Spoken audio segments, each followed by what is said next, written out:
I would start reading from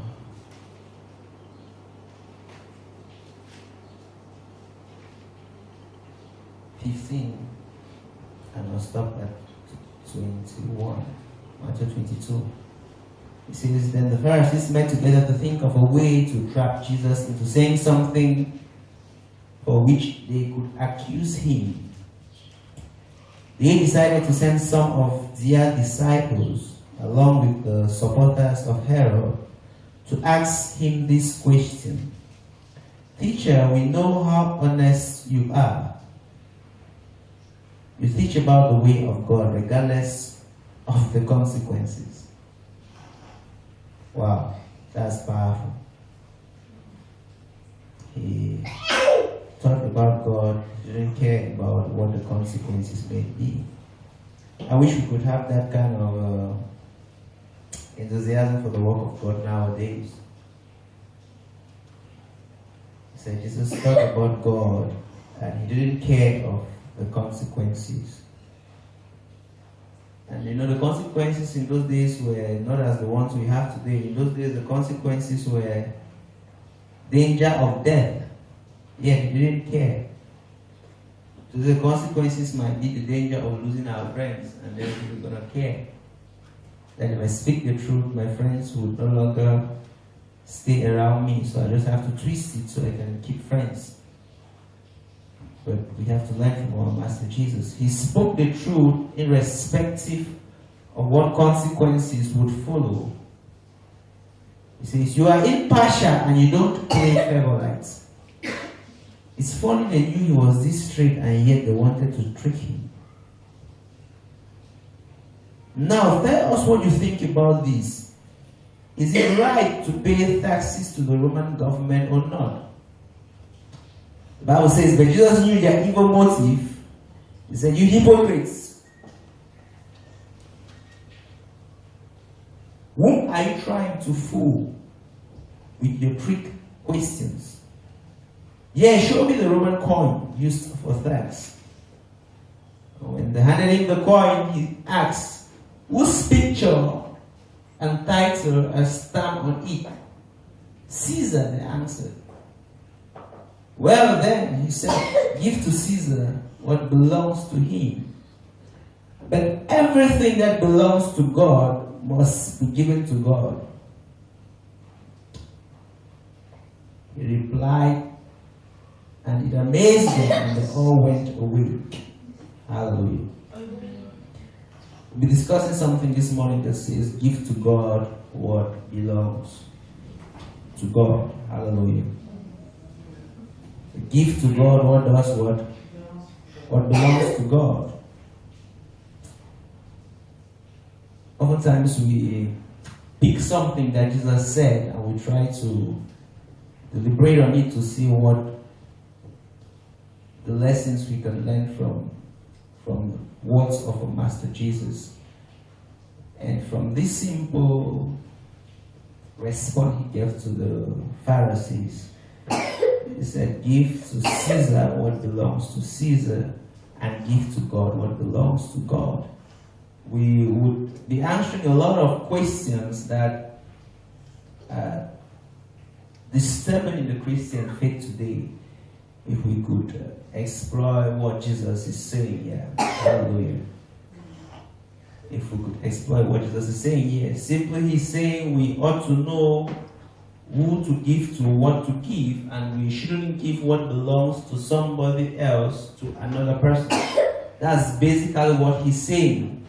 And our job now is to distinguish who to give to, what to give to, and what not to give to, so it can help us grow in our Christian life. Because giving is it's one of the first indications of somebody who believes in something. That is, the Bible says, if you believe in Jesus Christ, the first thing that is affected is your generosity. That's the first thing. That's a proof of believing scriptures. And if you believe in Jesus Christ, the first thing that is accepted is your generosity. And we'll see somebody like There was this tax collector, how do they call him? Zacchaeus. The Bible says immediately he heard the message of Jesus, the first thing he said was, I'm going to give a portion of my money to what? To the poor. And he said, I'm going to repay all those whom I have taken their money before. Hallelujah. So we're going to repay all those whom I've taken their money before. That was the first action that came out of somebody who heard the gospel. So when it comes to the gospel of Christ, the first reaction to our believing the gospel is that it affects our generosity. If it doesn't touch your generosity, then you haven't believed the gospel yet, because our hearts are tied to two things. They are tied to God, or they are tied to what?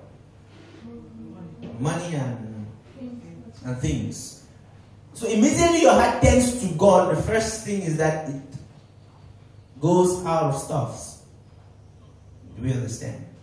Immediately you turn to God, your heart goes out of stuffs and focuses to God. So that is the first and basic proof of Christian life, that it affects our generosity. But now when it affects our generosity, the next question is, where am I giving to and whom am I giving to? Because you and I would accept that we can all make a gift, but behind the gift there is something. You understand? We can all make a gift, but behind the gift there is something. We can both give to the poor, but behind the giving there is something. We can both give in church, but behind the giving there is something. That's why some people will fellowship in the church and give offering in another church. And if you ask them why, they might tell you that because one ground is fertile and the other is not. So my question is, if one ground is fertile and the other is not, you should fellowship in the ground that is fertile and give your offering in the ground that is fertile. Because another ground cannot bless you and you say the ground is infertile. And now my point is, when they say a ground is fertile, it simply means their giving is for themselves. They are not giving because of God. They are giving because they want a reward. Of course, God will reward you and I for giving. But if that is the motive, it is an issue. Just like if you're a mother of a home and you realize that one of your child was giving you money because in the future you make that child a successor, you wouldn't make such a child a successor anymore. Are we understanding? Everything you have belongs to your children. But when you realize that one is trying to buy your favor, it becomes offensive. And so giving can be done, but the motives now will vary. God will bless us for everything we do, but it doesn't mean that that is the motive to which with which we approach Him. Do we understand? Oftentimes I've told you that when you drop an offering in church, do not even place a demand. Because so far all what you've got is not worth the offering you're dropping. So dropping an offering and placing a demand at the same time is like you're insulting God. That this time around I want to buy something from you that you have not given me before. So now what I want us to talk this morning, like I said before, is what belongs to God. There's giving to the poor, there's giving to friends, there's giving to families, there's giving to your parents, but there's giving to God. There's giving to the government, like you see here. Jesus said, no, don't bring the government stuff to me. Neither should you take my stuff to the government. Give what belongs to the government, and give what belongs to me, to me. So we must, like Christians, be able to differentiate these stuff. If you see something in Matthew 15, the Bible says that Jesus was talking to the Pharisees. He said, you keep talking of God with your mouth and you disrespect scriptures that says honor your parents. He says you give offerings in church and you don't give to your parents, and when they ask you why, you say, what I wanted to give to my father I've given in church. And Jesus said, it is wrong. What you wanted to give to your father isn't what you were supposed to give to the church. Give what belongs to your father, and give what belongs to God, to God. Give what belongs to your wife, and give what belongs to God, to God. Now, Jesus is saying, you're using my name to cover up your wickedness. Hallelujah. He said, you cannot hide under my name. Why? People use Jesus' name because nobody is there to ask him. He's not around. You get it? God is not there. So oftentimes that's why we would lie under the name of God, because we cannot ask him. The Jesus was telling the disciples, the Pharisees, that I've discovered you guys. You go to the temple and you claim all the holiness, and then you don't give to your parents. And when they ask you why, you say, because I gave to God. He said, no. Give what belongs to God, and give what belongs to your parents, And other times people ask the question is, but if there is a poor man, what should I do? Shouldn't I give my offering to the poor? And other times my question is, you could sell your phone and give the money to the poor.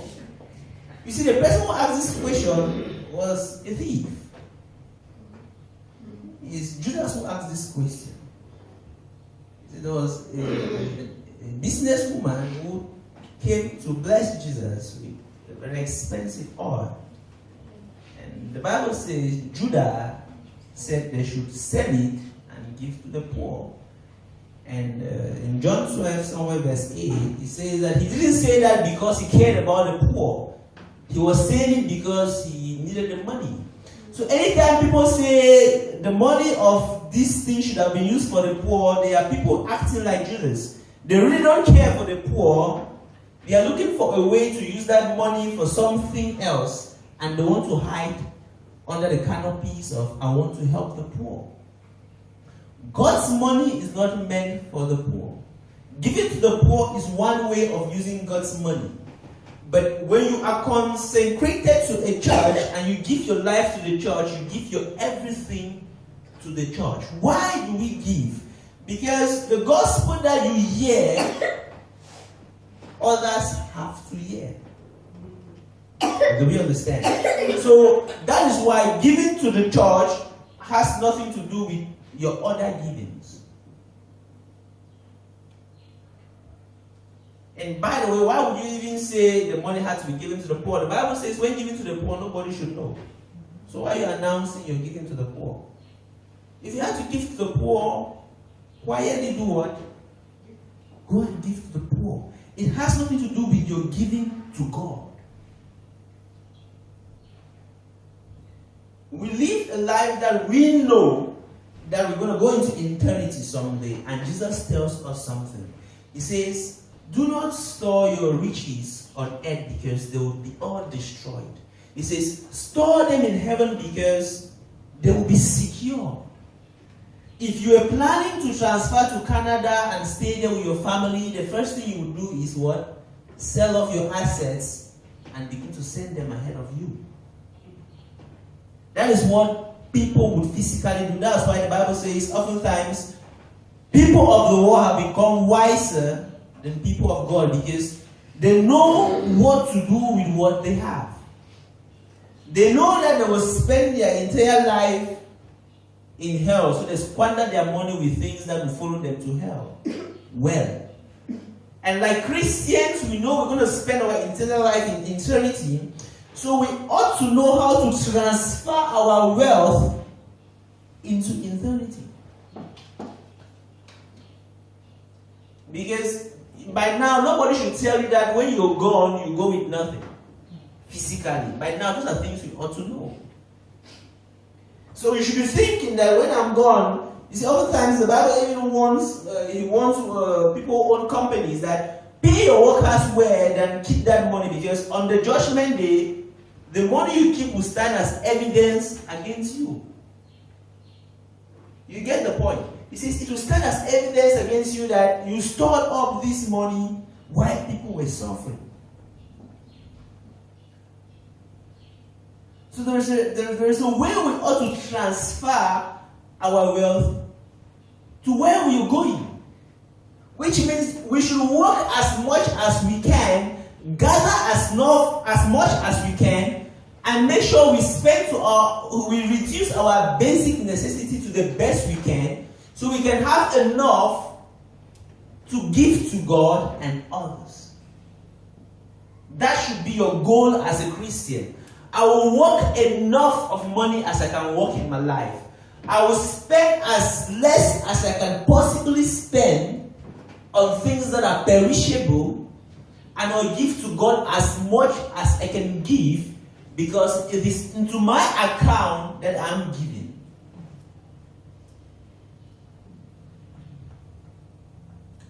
Are you following that? Because like Christians, we have to live a purpose-driven life. A purpose-driven life means you don't get up every day and deliberate on what to do and what not to do. You already have a focus of your life. You see, one man of God says, if you don't pay your tithes, you won't go to heaven, and people got offended. Hallelujah. People got offended. And I was like, what he's saying, if people could get to understand him critically, I see a point in what he says. Because if we think about tithe, first of all, they say it's just 10% of what you have. So a child of God who is unable to give God 10% of what he or she has definitely doesn't love God. Are you following me? And I said the people get offended by such statements because somebody said, Pastor, people pay more than, people give God more than that. I said, such people don't get offended by that statement. The only people get offended by the statement that if you cannot pay your tithe, you won't go to heaven, that people don't give anything to God. Are you with me? If you're giving enough money to God, you don't get offended by the fact that you don't pay your tithe, because you're already happy because you give more than tithe. But the man of God is just telling you that basically the least a person who claims to love God can give is 10% of what you have. Then if you have 10K and you're unable to give God 1K, it's difficult to say you love God.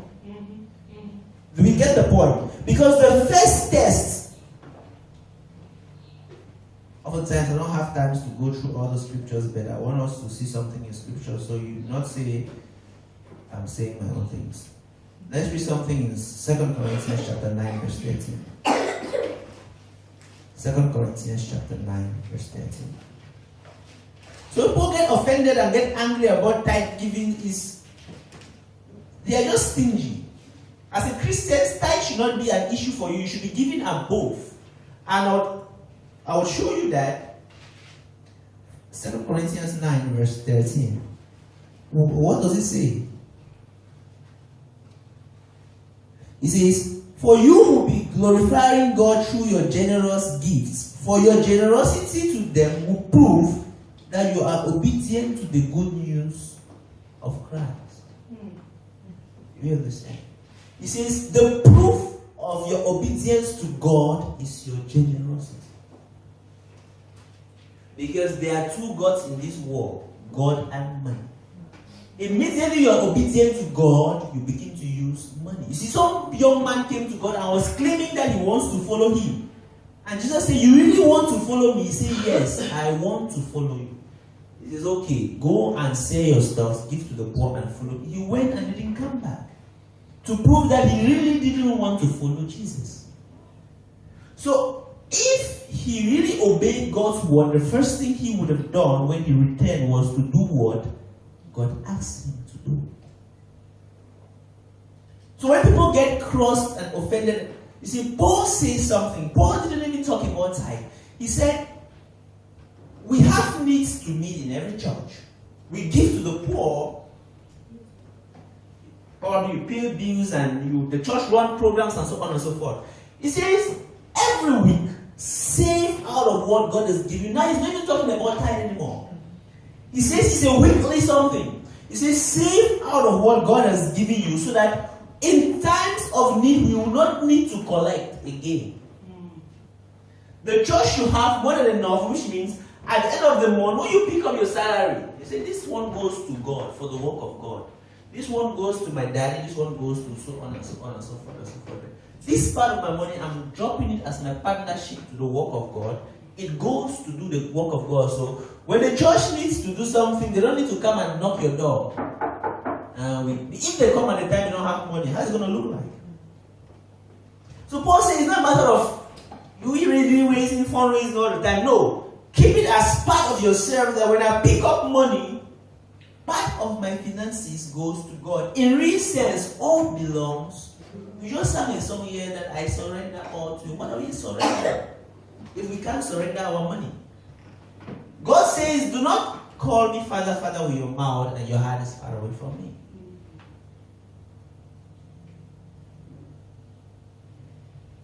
One lady came one day to me that pray over. I told her, go drop some offering in the church. She went and didn't come back to the day. But she was calling me for prayers for 1 week. Every day she was calling me, Father, Pastor, I need you to pray for me. So I said, no, you only want to see me pray. I said, go to the church, drop some offering.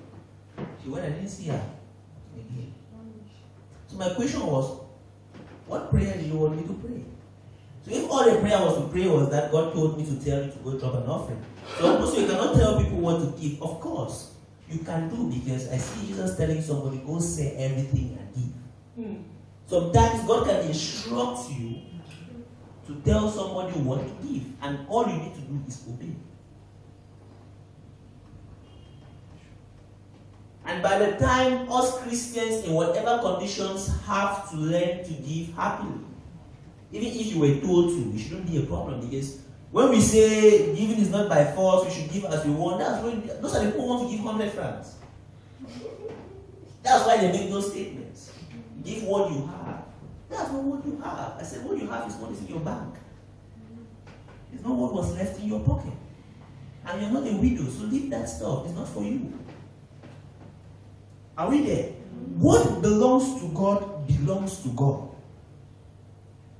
And we should have that purpose life that I will walk, because it's something you cultivate before money comes into your hand. It's not something you cultivate when you become wealthy.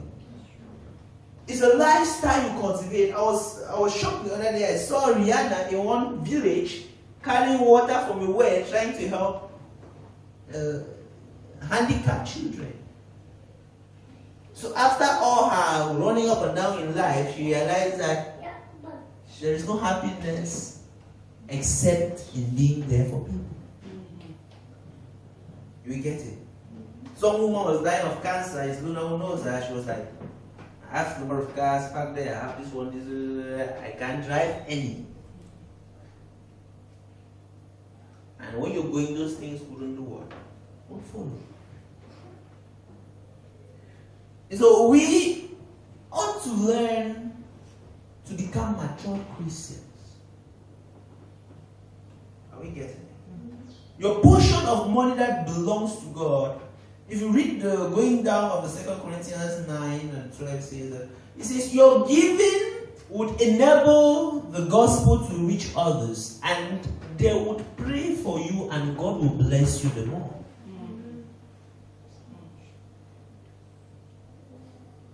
How we do? Some of you would say that, Pastor, we have no project, we're running in church, and so we don't need. No, we have big project we are running in. Just because I haven't told you doesn't mean there's no project. It's God's money, keep it there. So when the time comes, we don't need to be calling fundraising. It's not necessary.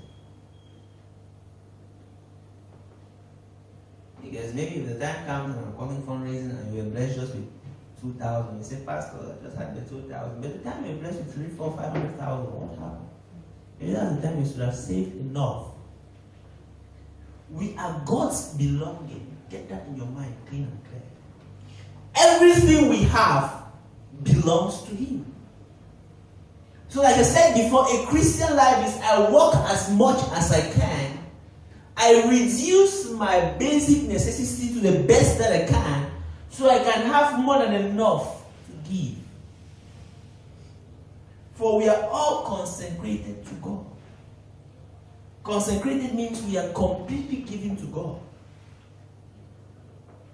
Samson was completely given to God, and the sign was that his hair was not to be cut.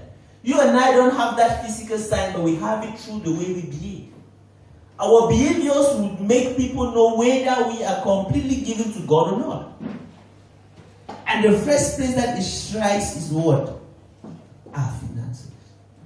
Bible says that's the least test of faith. That if you're not faithful in such things which are worldly, he says you cannot be faithful in spiritual things.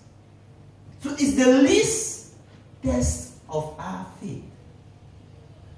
Being able to divide what belongs to God from what belongs to us, from what belongs to others, from what belongs to your parents,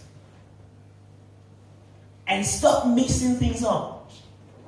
That I didn't give today because I had to pay off some bills. No, it's not God's money we use to pay bills. God has his own bills that needs to be paid. So he gave you, I told you one time I was kind of really, I didn't have any money and really no money. And then maybe some money entered my hand today for some work, and the next day I had some bills to pay that was taking all the money, I was left just with 10K. I was like, why would this be like that? And the Lord told me, my son, I saw your bills coming and I provided. And these were bills that if he didn't provide through that means, I would still have to do everything I can to pay. They were not bills I could avoid. Why am I saying this? We live hoping our blessings from above, from sources sometimes that we do not even know. So if you have to live life thinking about just your available resources and the few places through which finances can enter your hand, it will make us live a crafty life. And in that way, it will block means through which we can be blessed. Because it's more blessed to do what? To give than to receive. So in giving, that is when we get blessed. It's not in receiving. We have been taught by the system in which we live that it is in receiving that we get blessed. No. It is in sending out that we have space to get more.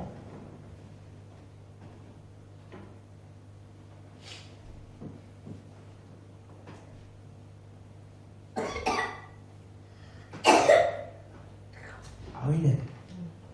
So we divide what we have. God's money isn't money for the poor. Give what belongs to the poor. Give what belongs to God.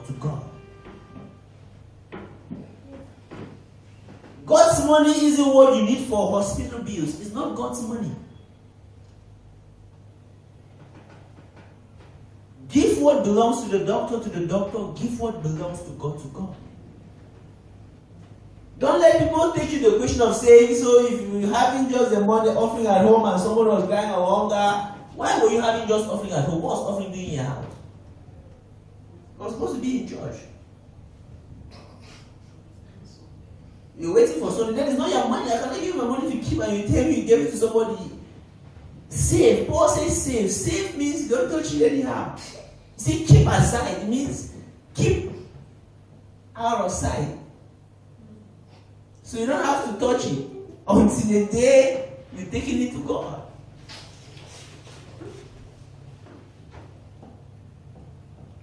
He said, I have a mother who is very funny.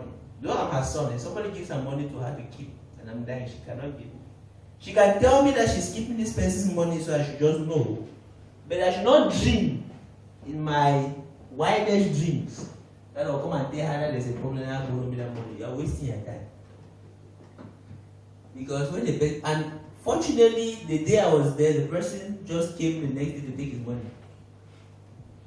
I saw the person come. I said, Mama, this one that this man gave you money, I'm not sure he's sleeping. He's only thinking that you know that. So I'm asking myself that if when she told me and I insisted like her son played and she gave me, what would she tell this person the next day?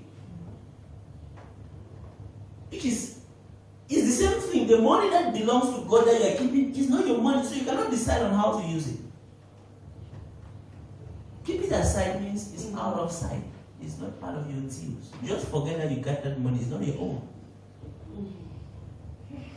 Paul says it's not like you should give all and remember nothing. No. He says, because the Bible says you don't take care of your family, your worse than one non-believer. So it's not like you give all and remember nothing. No. He says, take care of your basic necessities. But sometimes we put money in things that are above basic necessities. And why some people are laughing? That I'm giving away a lot of those things that I have, so don't be laughing. Sometimes we put money in things that what we don't need.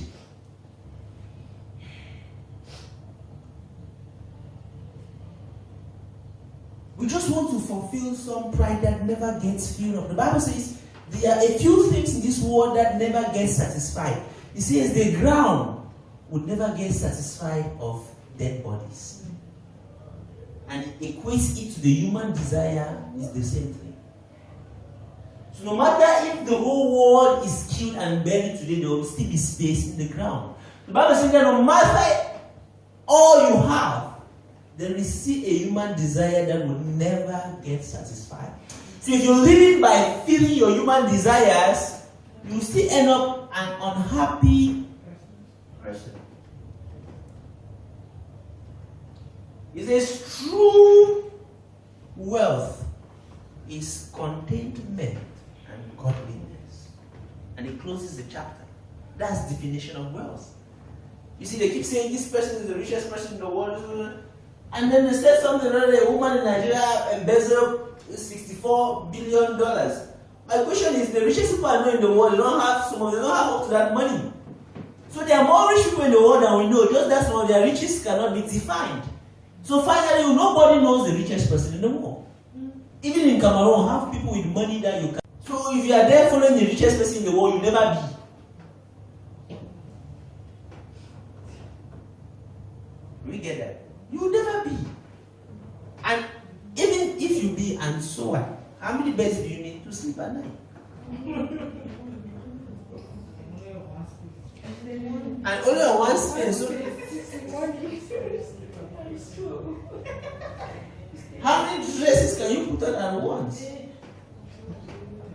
If you're like me, you have one, you're washing every day, ironing, look, it's not a problem.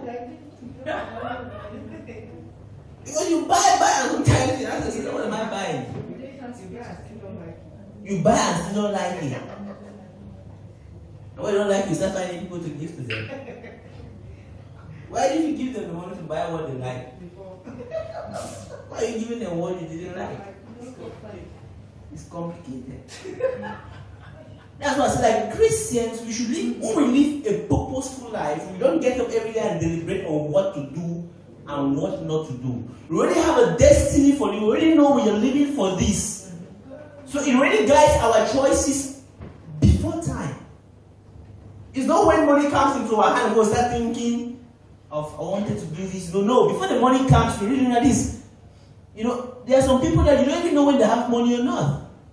Because they're always neutral. And that's how money ought to be. We should be neutral with money. Because if we are not neutral with money, money will always come to make us do that which we like. And like I said before, they say money is bad. No, it just enhances you to do what you like. You like to smoke, you can buy one stick because you had just 100 francs, and you have 10,000, you buy packets of cigarettes. So money just influences your ability to do what you like. So if you're being generous, when money enters your hand, you just become more generous. So who we are in the inside is what money will come to enhance.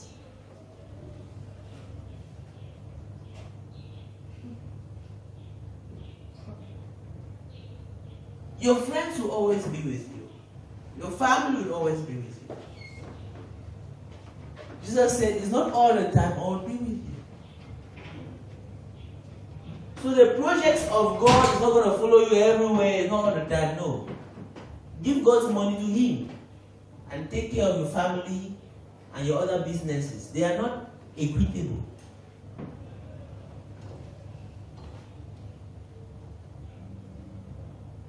Other people in some churches that you have money, yet there are poor people in your church. The poor will always be with you. It's Jesus who said it. As a matter of fact, some people like to be poor. If you try to get them out of poverty, you become the enemy.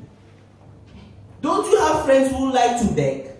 Anytime you try to tell them to become independent, you become the enemy. They enjoy begging. So no matter what the church does or the government does, the poor will always be with us. They need to clean our shoes.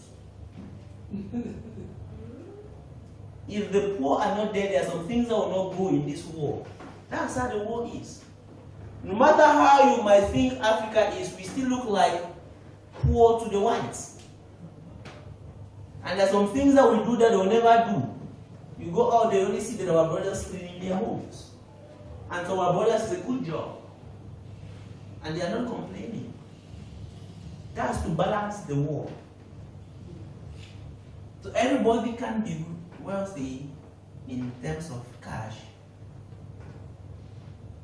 So there's nothing like the church is there and yet there are poor people there. No. The church will not eradicate poverty.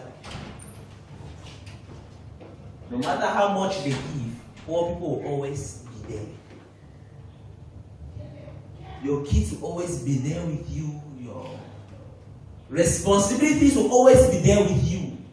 So there's no way you say that, let me take care of them, then I'll take care of God's case after. No. Those things will always be there. And after you're gone, the things will still what? Be there. But the portion of your life that we're supposed to have dedicated to God has passed. That's what Jesus is saying, that it's not all the time that you have me with you. As long as you're alive, you probably have me with you. But after you're gone, you have nothing to do again. We'll just be discussing on terms of how you spent your life. But those things you're struggling to take care of, other person will still take care of them. And life will keep going. So there's no way you can substitute what belongs to God for stuffs. Because those stuffs will always be there. What belongs to God belongs to God. And what belongs to whosoever or whatsoever belongs to them. As Christians, we must know how to do those separations. And it should become a part of our life. Grow from giving God 5% of your income to 10 to above until you can end up giving 90. You are being a good child. Because you have transferred 90% of your wealth to where you're going. It's simple. It's where we are going. We all are going into eternity someday.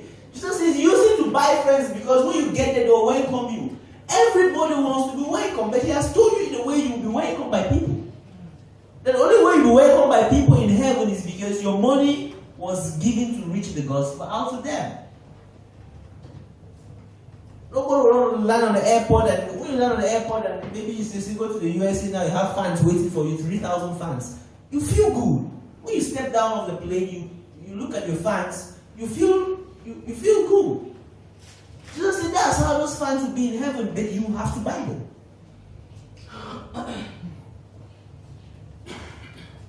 He says you have to buy them.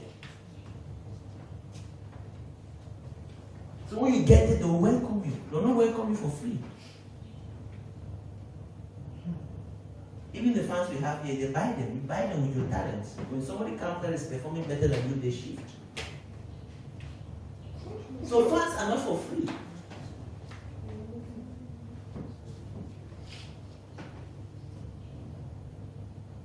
And then when you begin to live like that, what happens is that the pressure of money begins to leave you.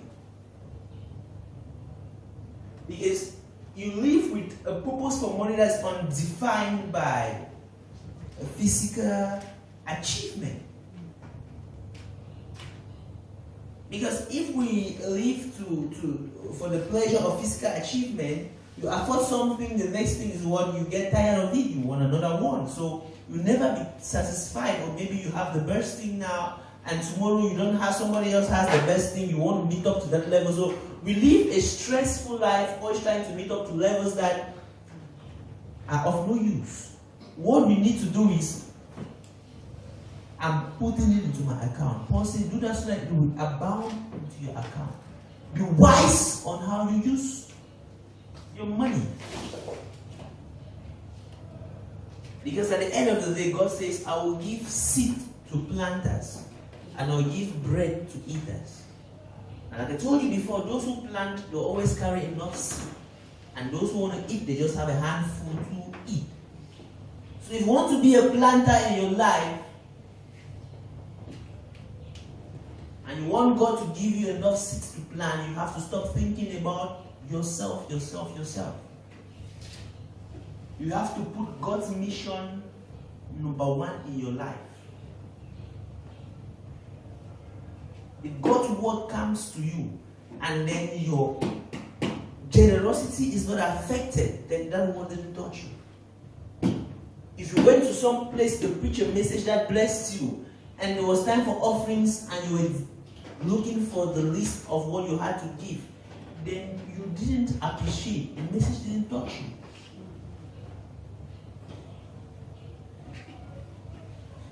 God's money is God's money.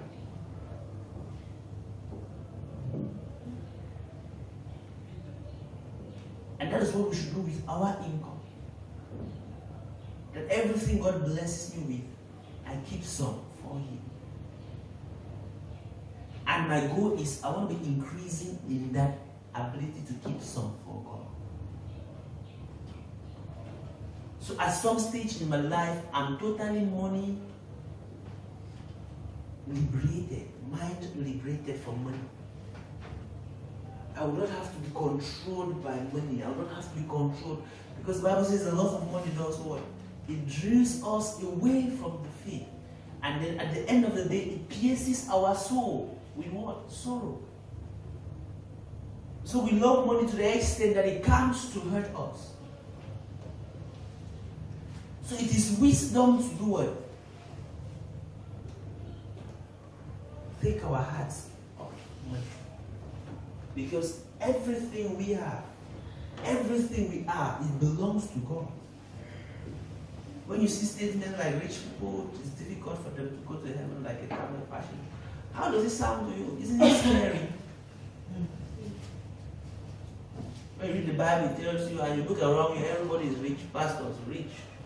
Everyone rich, then yet the Bible says it's more difficult for a rich man, easier for a camel to pass through the eye. That's an impossibility.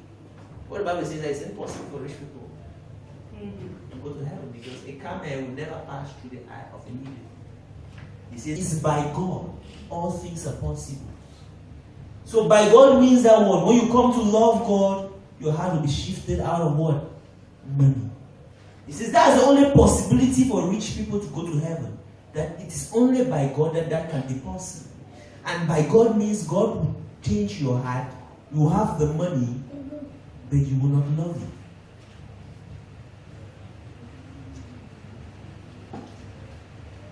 Hallelujah. That's my encouragement to us this morning. That what belongs to God belongs to God.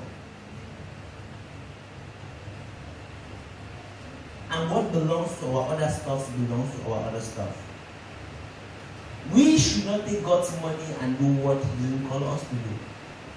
And every money you have belongs to God. Your goal in life is, I'm going to be saving more and more and more for God's people. That should be a goal in life. If I work more, it's because I want to make sure that at the end of my life, I have enabled the gospel to reach places that couldn't reach. That's my own goal. That's why God has called us differently. Not all of us become pastors. You can be a great businessman. Romans 12 says that word. If you're gifted in finances, it says, give more. So God has called all of us. I want you to be aware of that. God called King David to be a king, to kill people. And He called King Samuel to be a king. Later on, he remained a prophet, just a prophet. God called people to Uram to be a what? An architect. So God's calling is not about the pulpit. God will call us in different fields in life. And when He calls you, He expects you to stay there, generate wealth out of that, because He's giving you the energy to make money, and then use it to do what He wants you to do. Fisherman Peter, when they needed money, Jesus said, go catch fish. It's a job. Also, go catch fish. Jesus doesn't tell you to go clear a farm. He says, Peter, we need money to pay tax. Go catch fish. That's who you are. It's from that thing that you will make money to pay the tax. So if you're hoping that the other day God is going to call you is when you preach the gospel, then God will really never call you. Because He had called all of us already.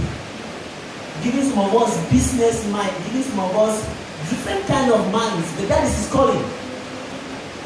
And He expects you to do it with all your heart as unto God and not unto man, and bring the results to Him. Are we there?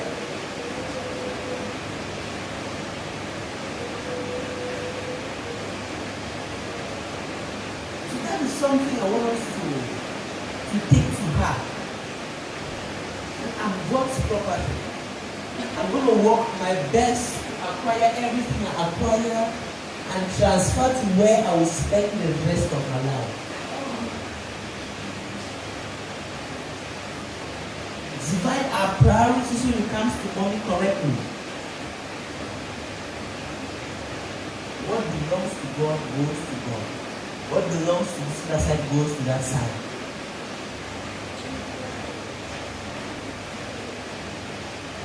That's my prayer for everyone in this house. That at some point in our life we become big partners of the gospel of Christ. That will be the reason for which we live.